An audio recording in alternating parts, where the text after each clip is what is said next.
Hello दोस्तों, मैं जमोरा स्वागत करता हूं आपका आपके यूट्यूब चैनल पर। ये कोशिका का पार्ट थर्ड है। इसमें हमने कोशिका से आए हुए जितने भी इम्पोर्टेंट क्वेश्चन हैं, अब तक के एग्जाम में जितने भी कोशिका से रिलेटेड क्वेश्चन पूछे गए हैं, उन सबको हम डिस्कस करने वाले हैं और बहुत ही शानदार तरीके से। तो 2 पार्ट हमारा हो चुका है, ये तीसरा पार्ट है। तो चलिए शुरू करते हैं बिना किसी देरी के। क्वेश्चन नंबर फर्स्ट है, कोशिका में राइबोसोम की अनुपस्थिति में कौन सा कार्य संपादित नहीं होता। देखिए, राइबोसोम की बात करें तो राइबोसोम का काम है प्रोटीन का निर्माण करना। राइबोसोम जो है वो प्रोटीन बनाता है। तो अगर राइबोसोम रहेगा ही नहीं तो प्रोटीन कोई बना नहीं पाएगा। अब प्रोटीन बनाने को कहते हैं संश्लेषण, प्रोटीन संश्लेषण। तो सी इज द राइट आंसर। हमारा आंसर क्या हो जाएगा, तीसरा वाला, प्रोटीन का संश्लेषण। तो कोशिका में राइबोसोम की अनुपस्थिति में प्रोटीन का संश्लेषण नहीं होगा। अगला क्वेश्चन देखते हैं, कोशिका में प्रोटीन संश्लेषण कहाँ होता है। अब बताइए, कोशिका में प्रोटीन का संश्लेषण राइबोसोम में होता है। जाहिर सी बात है, राइबोसोम अगर प्रोटीन बनाने का काम करता है तो प्रोटीन का संश्लेषण राइबोसोम में होगा। तो B is the right answer. 22वें का option number B. Question number 23 देखते हैं, कोशिका द्रव्य में उपस्थित महीन महीन यानी पतली पतली शाखित झिल्लीदार और अनियमित नलिकाओं का घना जाल कहलाता है। देखिए, हमारी कोशिका में एक पार्ट होता है ऐसे ही, जिसे हम कहते हैं ER, एंडोप्लाज्मिक रेक्टिकुलम।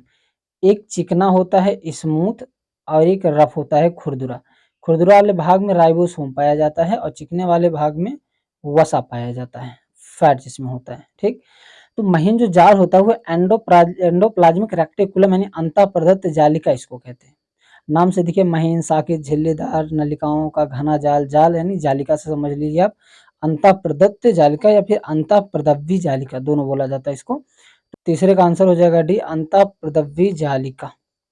चलिए बढ़ते हैं अगले क्वेश्चन की तरफ। क्वेश्चन नंबर 24 कहता है, प्रोटीन निर्माण का सक्रिय स्थल है। प्रोटीन निर्माण का सक्रिय स्थल यानी प्रोटीन बनता कहाँ है। तो जाहिर सी बात है, प्रोटीन राइबोसोम में बनता है, तो इसका सक्रिय स्थल हो जाएगा राइबोसोम। देखिए, राइबोसोम से बहुत क्वेश्चन पूछते हैं, घुमा घुमा के पूछता है। क्वेश्चन नंबर 25 देखते हैं। 25वां क्वेश्चन है, कोशिकीय श्वसन का सक्रिय स्थल। श्वसन यानी सांस। देखिए, कोशिका में श्वसन कहाँ होता है, श्वसन के दौरान जब हम सांस लेते हैं तो ऑक्सीजन हमारे ब्लड से होते होते हमारे माइटोकॉन्ड्रिया में जाता है, जहाँ क्रेब्स चक्र चलता है। और क्रेब्स चक्र के दौरान 38 एटीपी मिलकर एक ग्लूकोज बनाते हैं। एटीपी का फुल फॉर्म एडेनोसिन ट्राइफॉस्फेट होता है। इसे ऊर्जा की हम मुद्रा भी कहते हैं। तो एक ग्लूकोज का निर्माण करता है ये। तो कोशिकीय श्वसन का सक्रिय स्थल क्या हो जाएगा हमारा, mitochondria. B is the right answer, mitochondria. ठीक, चलिए क्वेश्चन नंबर 26 की तरफ चलते हैं। क्वेश्चन नंबर 26 है, आवड़ी लवक, आवड़ी लिखा है यहाँ पे, आवरड़ी रहेगा। ठीक, आवरड़ी लवक जिसे हम ल्यूकोप्लास्ट बोलते हैं इंग्लिश में, मुख्यतः पाए जाते हैं। देखिए, लवक जो होते हैं 3 प्रकार के होते हैं, एक क्रोमोप्लास्ट, एक ल्यूकोप्लास्ट, एक क्लोरोप्लास्ट। तो जो क्लोरोप्लास्ट होता है उसे हम हरित लवक कहते हैं, जो भोजन बनाने का काम करता है। और एक होता है ल्यूकोप्लास्ट, जो हरित लवक के द्वारा बनाए गए भोजन को जड़ तथा तनों में, जड़ों में स्टोर करके रखता है, जड़ में स्टोर करके रखता है। और एक होता है क्रोमोप्लास्ट, जो जिसे हम वर्णित लवक कहते हैं, जो फलों के रंगों के लिए उत्तरदायी होता है। तो अवर्णित लवक जो होता है वो जड़ों की कोशिकाओं में उपस्थित होता है। तो पहला ऑप्शन हो जाएगा किसमें, जड़ों की कोशिकाओं में। कुछ तनों में भी रखता है, लेकिन मेनली जो आंसर वो आपका क्या है, पहला वाला, जड़ों की कोशिकाओं में। इसको याद रखिएगा। अवर्णी लवक जो ल्यूकोप्लास्ट होता है, जड़ों की कोशिकाओं में क्या करता है, भोजन को स्टोर करके रखता है, ताकि जब पतझड़ आ जाए, पत्तियां ना रह जाएं, क्योंकि पत्तियां ही भोजन बनाने का काम करती हैं। जब पत्ती है नहीं तो भोजन बनाएगा कौन। तो ये पहले से भोजन स्टॉल करके रखे हैं ना, उसी को खाते हैं। क्वेश्चन नंबर 27, फूलों और बीजों को विभिन्न प्रकार के आकर्षक रंग प्रदान करता है। यानी फूल को, बीज को, जो फलों के फूल होते हैं, बीज होते हैं, उनको आकर्षक रंग कौन प्रदान करता है। अभी हमने बताया था, एक क्लोरोप्लास्ट होता है जो भोजन बनाने का काम करता है, एक ल्यूकोप्लास्ट होता है जो तने में भोजन को स्टोर करने का काम करता है, एक क्रोमोप्लास्ट होता है जो रंगों के लिए उत्तरदायी होता है। तो B option is the right answer, chromoplast. ठीक, चलिए क्वेश्चन नंबर 28 देखते हैं।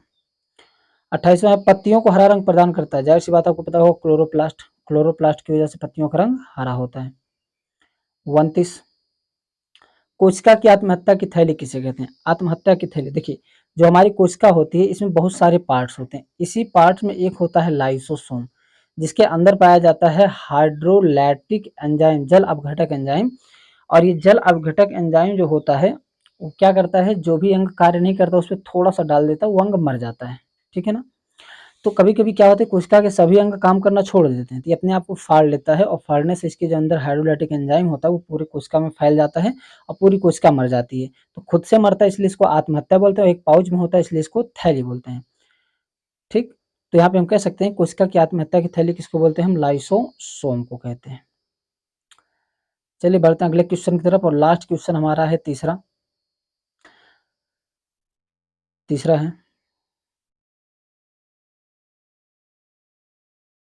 लाइसोसोम में पाया जाने वाला एक एंजाइम जिसमें जीवद्रव्य को घुला देने या नष्ट कर देने की क्षमता होती है कहलाता है। अभी हमने क्या बताया, कोशिका में बहुत सारे पार्ट होते हैं, उसमें एक पार्ट लाइसोसोम होता है। जो अंग काम नहीं करते अपने आप को फाड़ लेता है, सारे हाइड्रोलाइटिक एंजाइम उसमें फैल जाते हैं और सभी कोशिकाएं मर जाती हैं। तो ये कह रहा है घुला देने या नष्ट करने की क्षमता होती है, क्या हो जाएगा, हाइड्रोलाइटिक एंजाइम। तो इसमें तो है नहीं सी, एक सेकंड नीचे देखते हैं, हाँ यहाँ पे hydrolytic enzyme, D is the right answer. तो उम्मीद करता हूँ आपको ये सब अच्छे से समझ में आ गया होगा। देखिए प्रीवियस ईयर क्वेश्चन से बार बार एग्जाम में आए हुए हैं और ये मोस्ट इंपॉर्टेंट है। आप ज़्यादा लंबा वीडियो में नहीं बनाता, 10 क्वेश्चन का डेली बनाता हूँ, आप खाते पीते टहलते घूमते कभी भी देख सकते हैं आराम से नाश्ता करते समय। ठीक है। और ये चैप्टर वाइज चल रहा है, आपका कोशिका कंप्लीट हो जाएगा, फिर दूसरा टॉपिक उठाएंगे, उससे जितने भी क्वेश्चन होंगे उसको कर डालेंगे, यानी कुछ भी हम छोड़ने वाले नहीं है।